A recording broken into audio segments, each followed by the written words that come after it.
What's up everybody, welcome back to Cilinix Crypto and welcome to your midday market update, in which I will keep you up to date on everything that's happening, everything you need to know, that's news, that's the market right now, so Bitcoin, Ethereum, and the main narrative and coins that are good to trade today. Alright, so that's what we'll do.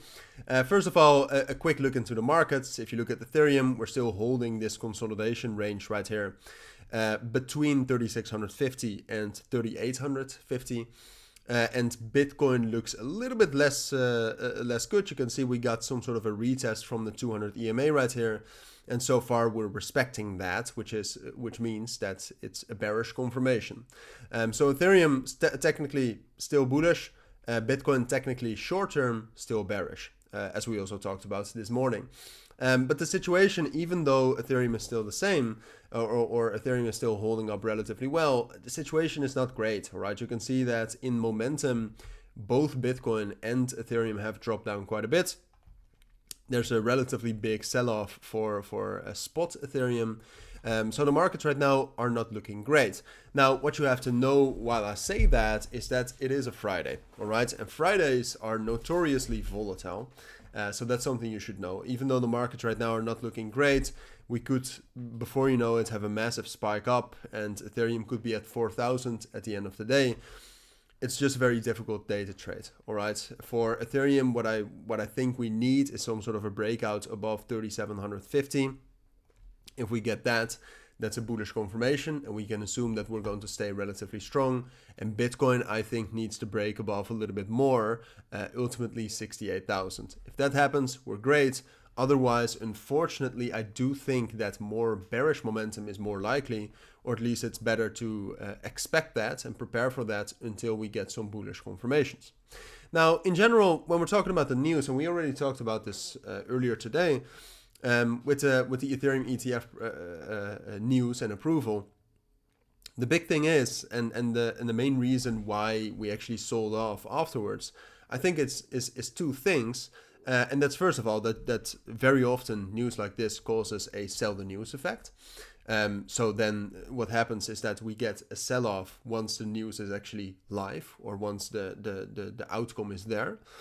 But apart from that, what we got yesterday is an approval of the 19B4 form for the Ethereum ETF, which is great, but it's a first step out of two. And the second step is an S1 filing, which you need to actually offer and be able to sell the Ethereum ETF, which is ultimately what is the main thing we're after.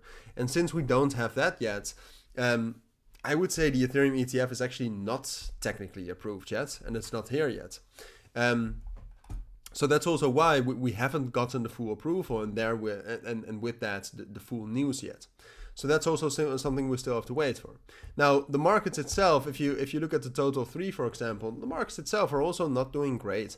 Bit of a bearish confirmation right here. There's major support for the total 3 down here at 660 and $665 billion. So it looks most likely that short term will stay bearish. But like I said, with Bitcoin and Ethereum, that can turn around on a day like today. So in general, I would say be careful, all right? Play some price targets a little bit higher than the price so that you will be ready if some sort of a reversal kicks in. But for now, I would assume that we're going to be bearish. And while I say that, we get a nice green candle here. But no, assume we're going to be bearish and put some price alerts at 3,750 for Ethereum, and for Bitcoin, like I said, let's say 68,000. Break above that, we can have a bullish end of the week and a relatively bullish weekend. Otherwise, be cautious, all right? And if we're looking at coins to trade today, I would say RWA coins are doing relatively well. So then we're talking about RSR, but also Ondo. Those are the strongest ones. Token was also relatively strong, but now a little bit weaker.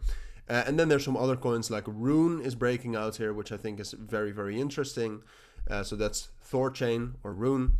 As you can see, found strong support. Now trying to get some sort of a bullish reclaim. Floki was relatively strong, but I'm not sure if I'll trust that. Aptos and Phantom, sometimes they are correlated. I think they'll have some sort of a moment if the market stays relatively bullish. And Altlayer, all right? Altlayer is about to break the 200 EMA right here. Breaking above that. Historically, has been pretty good for Altlayer and for cryptos in general. So keep your eyes on those cryptos. That's what I think you need to know for now. If you do have any questions, let me know down in the comments. But for now, thank you for watching. Take care and bye.